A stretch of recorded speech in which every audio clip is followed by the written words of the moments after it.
அம்மா மகாராணி அம்மா ஆளுக்கு ஆளாக பெரியர் என்ன வடமதுரை தேடாத தென்மதுரை ஆளக்கூடிய மந்தார முல்லை சூடி மங்கை மாறி இருவர் கூடி அந்தரங்க மாதர் வெச்ச சுத்திரவதன ரூபி 1000 மின்னலை ஜோதி மின்னலை போல வாழ பருவமுள்ள சோழ குயில போல அண்ண நடை நடந்து என் பின்னே சடை குழுக்கு அழகும் பண்பும் பாசமும் நிறைந்த ஆர்ப்பாட்ட அள்ளிராணி என்னுடைய பெயர்.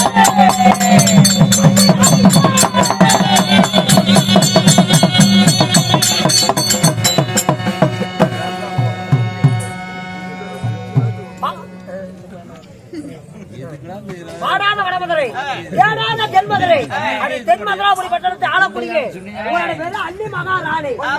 அழகான அள்ளி மகாராணியை 10 மாதம் பக்குவமா இருந்த தாய் தந்தை யாரு?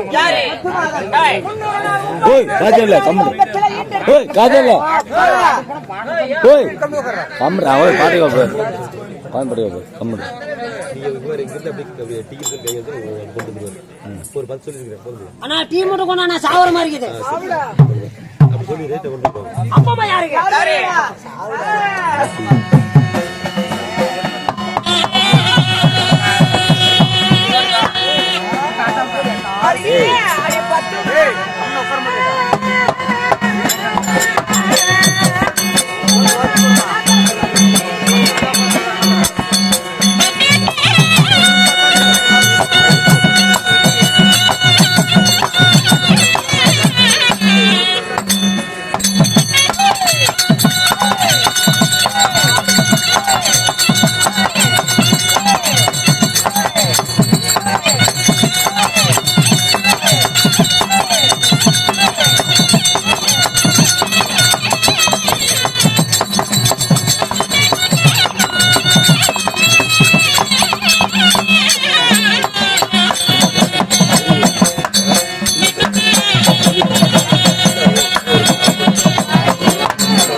இன்னொரு நாள் அங்கத்தில் ஈன்றெடுத்த தாய் தந்தை நண்பா என்னை 10 மாதம் முன்னொரு நாள் 3000 இசை வினாடிகள் அங்கத்திலே ஈன்றெடுத்த தந்தை யாரோ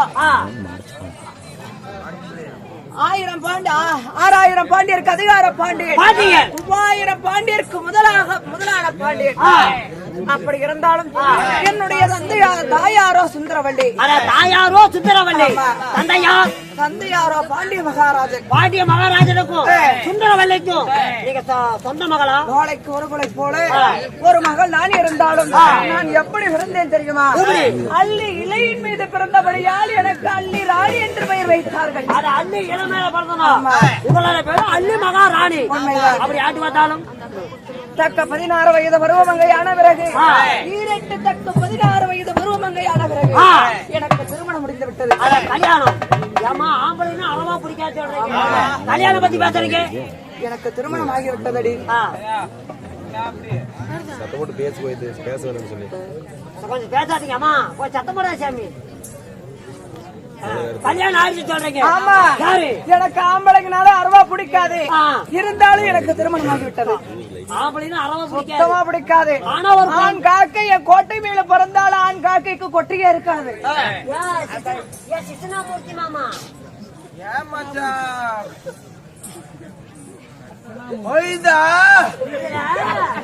ஆம்பளைன்னா அறவா பிடிக்காதுங்கிறா. ஆனா ஒரு குழந்தை இருக்குதான், எப்படி குழந்தை இருக்கும்? ஒரு வேளை வந்து சென ஊசி போட்டிருப்பாங்களா? இல்ல பன்னி ஊசி போட்டாங்க. அவன் கேக்குறான் பாரு அனுப்ப. அன்றொரு தினத்திலே எனக்கு பாம்பு என்றால் சும்மா என்னுடைய கதை என்னுடைய வரலாறு சொல்லிட்டு இருக்கேன். பிரச்சனையா? எனக்கு பாம்பு என்றால் மிகவும் பிடிக்கும். பாம்பு ஆமா, அந்த பாம்பு என்று பிடித்ததால சரி அப்படி இருந்தாலும் பாம்பு பிடாரியாக ஒருவர் வந்தார்.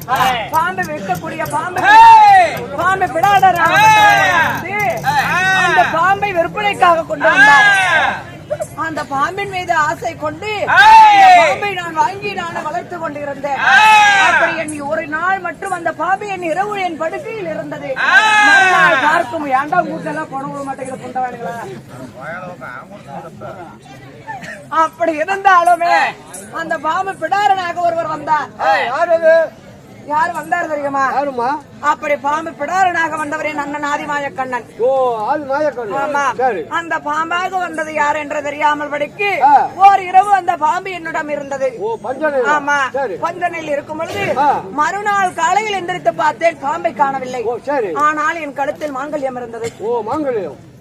அப்படி அந்த மாங்கல்யம் நானோ கண்ணிகளியாத பெண், கண்ணிகளியாத பெண்ணிற்கு கழுத்தில் எதற்கு மாங்கல்யம் என்று சொல்லி அந்த மாங்கல்யத்தை என்ன செய்தேன், அருவாள் கத்தி என சொல்லக்கூடிய நெருப்பிட கூட வாட்டி பார்த்து விட்டேன். அந்த மாங்கல்யமாகப்பட்டது அருந்ததே இல்லை. அதனால அந்த மாங்கல்யத்தை கட்டியவர் யார் என்று தெரிய வேண்டும் என்று சொல்லி யாரு கட்டினார் தெரியுமா? யாருமா? பாண்டவரில் நடுவிருந்த நாயகன். ஆனால் அழகுமன்னன் அர்ஜுனராகப்பட்டவர் பாம்பாக வந்தார். அந்த பாம்பு பிடாரனாக வந்தவர் என் அண்ணன் ஆதிமாயக்கண்ணன். ஆமாடி. அப்படி இருந்தாலும் ஆதிமாயக்கண்ணனாக வந்து எனக்கு என் அர்ஜுனரை மாலை இட்டு வைத்தார். அழகுமன்னன் அர்ஜுன கல்யாணம் சொல்றான். உனக்கும் ஏதாவது பொண்ணு பாய்க்க உண்டா? குழந்தை இருக்கிறதா என்று கேட்கிறாயா? அழகான ஒரு ஆண் குழந்தை இருக்கிறது. அழகான ஆண் குழந்தை? ஆமா. அதுக்கு பேர் என்னம்மா? என்னுடைய மகனின் பெயரோ புலேந்திரன். ஓ, புலேந்திரன். ஆமா. அப்படி இருந்தாலும் தினந்தோறும் எனக்கு என்ன வேலை? உனக்கு அன்றாடம் அதிகமா காலையில் என்னம்மா வேலை? என்ன வேலை தெரியுமா?